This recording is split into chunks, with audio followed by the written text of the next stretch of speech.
क्या सभी एयरपोर्ट के आसपास बढ़ती है प्रॉपर्टी की कीमतें? क्या आपने भी एयरपोर्ट की घोषणा के नाम पर कर दी है इन्वेस्टमेंट? क्या है उड़ान स्कीम का असली सच?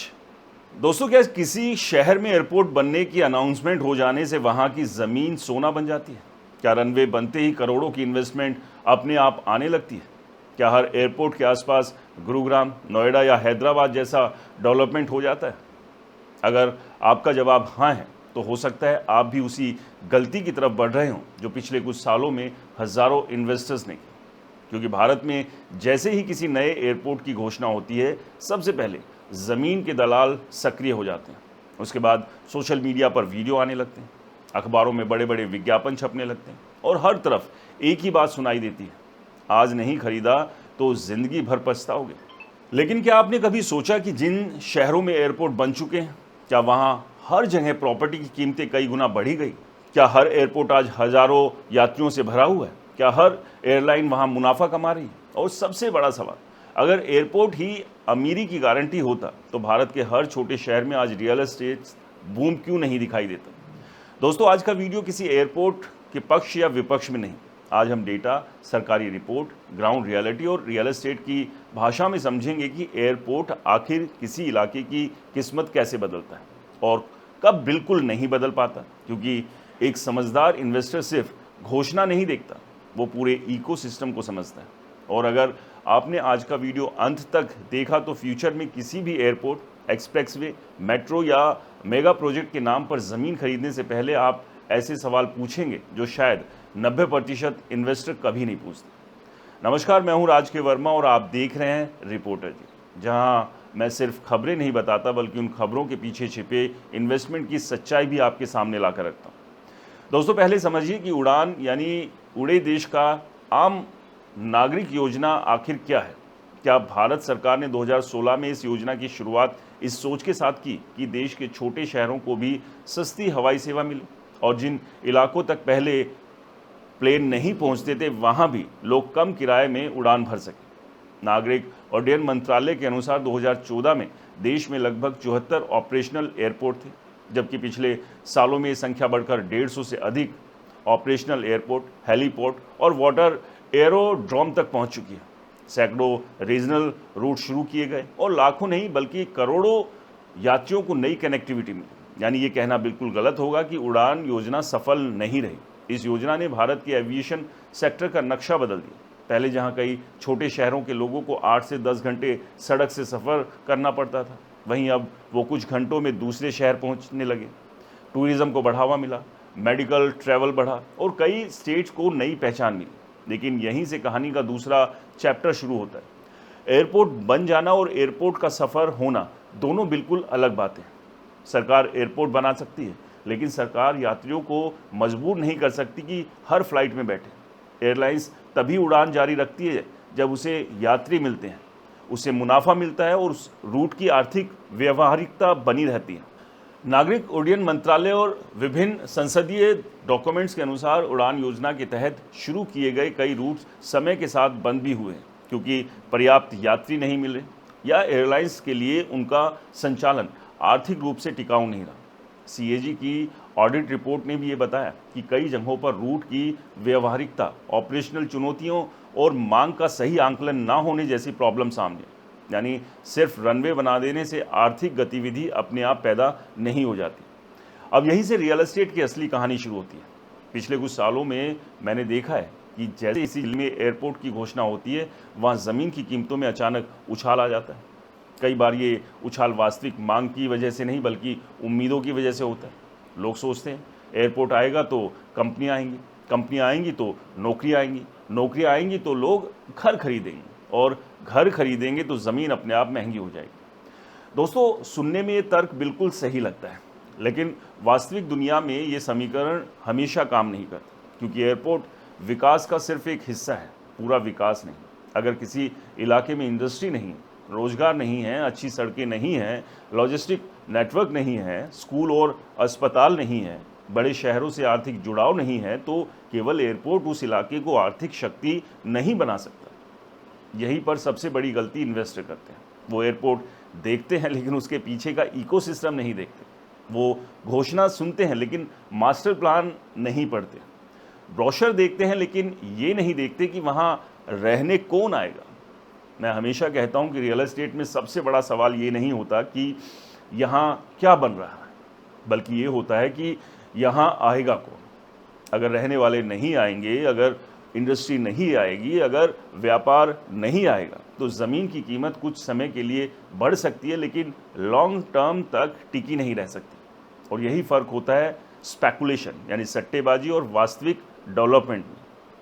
इसलिए आज जब हम जेवर, अयोध्या, कुशीनगर, हिसार और दूसरे एयरपोर्ट की बात करते हैं तो सिर्फ रनवे नहीं देखेंगे, बल्कि ये समझेंगे कि किन जगहों पर एयरपोर्ट विकास का इंजन बना या किन जगहों पर वो केवल एक इंफ्रास्ट्रक्चर प्रोजेक्ट बनकर रह गया। क्योंकि यही एक सबसे बड़ी दिक्कत है कि एयरपोर्ट तो आ गया, आप जेवर एयरपोर्ट का एग्जाम्पल ले लीजिए, जेवर एयरपोर्ट बन चुका है, ऑपरेशनल हो चुका है, और शुरुआत में यही कहकर वहाँ आसपास की ज़मीनें जो हैं एकदम से सोना उगलने लगी थी। लेकिन क्या सच में लॉन्ग टर्म में वो स्थिति बनी रहेगी? क्योंकि सिर्फ एयरपोर्ट भर आने से ही पूरे इलाके की ज़मीन महंगी नहीं होगी, वहाँ पर बाकी इंफ्रास्ट्रक्चर भी खड़ा करना होगा, वहाँ होटल बनाने होंगे, रेस्टोरेंट्स बनाने होंगे या दूसरी सुविधा। मैंने इस पर एक पूरा डिटेल वीडियो भी बनाया था जेवर एयरपोर्ट पर, जो आप यूट्यूब चैनल पर जाकर देख सकते हैं कि अगर नोएडा से किसी को जेवर एयरपोर्ट तक जाना है या फरीदाबाद या गुड़गांव से जाना है या दिल्ली से जाना है तो उनके लिए ये विकल्प अच्छा है, या फिर वो दिल्ली एयरपोर्ट के विकल्प को ज़्यादा चुनेंगे। यानी कि अभी भी जेवर एयरपोर्ट यात्रियों की कमी को लेकर जूझ रहा है और बाकायदा ये रिपोर्ट में भी सामने आया है। इसके अलावा आप हिसार एयरपोर्ट को ले लीजिए, क्या वहाँ पर भी ज़मीनों के दाम एक बार के लिए जो उछले थे वो अभी भी बने हुए हैं? अभी भी स्थिति देखिए वहाँ पर कहाँ है।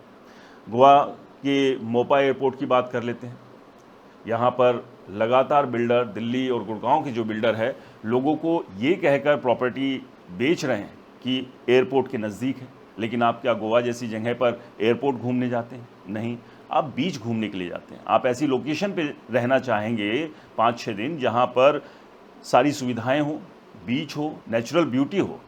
तो लेकिन तमाम यही दावे करते हैं कि एयरपोर्ट से जो प्रॉपर्टी है वो सिर्फ आधे घंटे की दूरी पर है, जबकि आप अगर देखेंगे तो तमाम जो बिल्डर है वो अधिकांश प्रॉपर्टी महाराष्ट्र में बेच रहे हैं, यानी कि महाराष्ट्र बॉर्डर में गोवा का टैग लगाकर। तो इस तरह की स्थिति भी बनी रहती है। और अभी भी आप अगर पूरे आसपास के इलाके में देखेंगे उतना डेवलपमेंट नहीं है। कई बड़े प्रोजेक्ट्स आने की बात की जा रही है और उन प्रोजेक्ट्स के आने के बाद जाहिर सी बात है कि वहाँ पर फिर लोगों का आना जाना बढ़ेगा, लेकिन वो प्रोजेक्ट कब तक बनेंगे? क्या 2 साल में, 3 साल में, 4 साल में? नहीं, एक लंबा समय लगेगा, क्योंकि हर जगह की अपने अलग अलग चैलेंजेस होते हैं। कहीं पर ज़मीन तो ले ली गई लेकिन उससे जुड़ी सरकारी जो परमिशंस हैं उसमें मिलने में दिक्कत होती है। कहीं पर आप ज़मीन लेने जाते हैं तो ज़मीन बेचने वाला ज़मीन बेचने को तैयार नहीं है। आप खोलना तो एक बहुत बड़ा रिजॉर्ट चाहते हैं लेकिन ज़मीन नहीं बेच रहा कोई, और अगर किसी ने ज़मीन बेच दी तो वहाँ लोकल उसका जमकर विरोध करना शुरू कर देते हैं कि उन्हें इस तरह के प्रोजेक्ट नहीं चाहिए क्योंकि इनका इकोसिस्टम पूरी तरह से डिस्टर्ब हो जाएगा। और इस तरह की दिक्कतें आपने देखी हैं शहर दर शहर है। गोवा जैसे राज्य में भी ये प्रॉब्लम बहुत ज़्यादा है, हर दूसरे प्रोजेक्ट का यहाँ पर विरोध होता है और कई प्रोजेक्ट जो है इसकी वजह से ठंडे बस्ते में भी चले जाते हैं। तो इसलिए सिर्फ एयरपोर्ट आने वाला है या मेट्रो का एक्सपेंशन होने वाला है या मेट्रो आने वाली है या बड़े हाईवे बनने वाले हैं, इससे पहले भी मैंने आपको एक वीडियो में बताया कि सिर्फ ये घोषणाएं सुनकर अपना करोड़ों या लाखों रुपए का इन्वेस्टमेंट कहीं पर मत डाल दीजिए। पहले वहाँ की वास्तविक स्थिति को समझिए, ग्राउंड पर जाइए, लोगों से पूछिए, सरकारी डिपार्टमेंट में समझिए कि जो प्रोजेक्ट्स आने वाले हैं वो कब तक आएंगे। दूसरा, उसकी व्यवहारिकता कितनी है। क्या सिर्फ एक एक्सप्रेसवे बन जाने से उसके साथ में अगर आपने एक बड़ा सा प्लॉट ले लिया तो क्या वो करोड़ों का हो जाएगा और आने वाले समय में वो दुगना या तिगना हो जाएगा? देखिए, किसी भी ज़मीन के दाम बढ़ने से सिर्फ एक्सप्रेसवे या मेट्रो या फिर एयरपोर्ट ही नहीं उसको सपोर्ट करते हैं, क्योंकि वो वहाँ से तो सिर्फ यात्री आएगा और उड़ान भर के चला जाएगा। या अगर एक्सप्रेसवे है तो हर जगह रुक रुक कर नहीं चलेगा।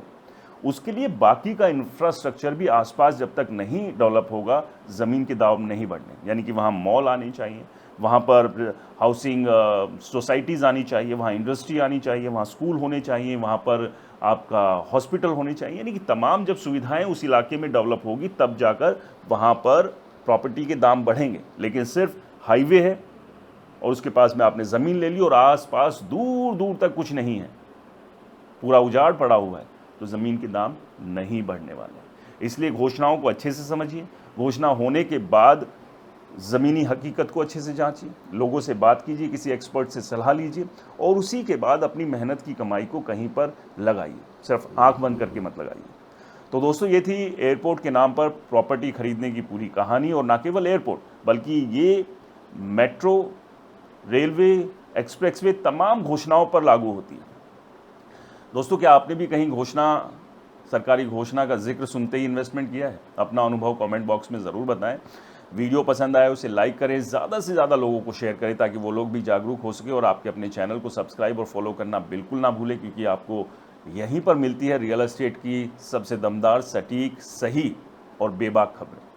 फिलहाल मुझे दीजिए इजाज़त, मिलते हैं अगले वीडियो में। तब तक सुरक्षित रहिए, अपना ध्यान रखिए। नमस्कार, जय हिंद।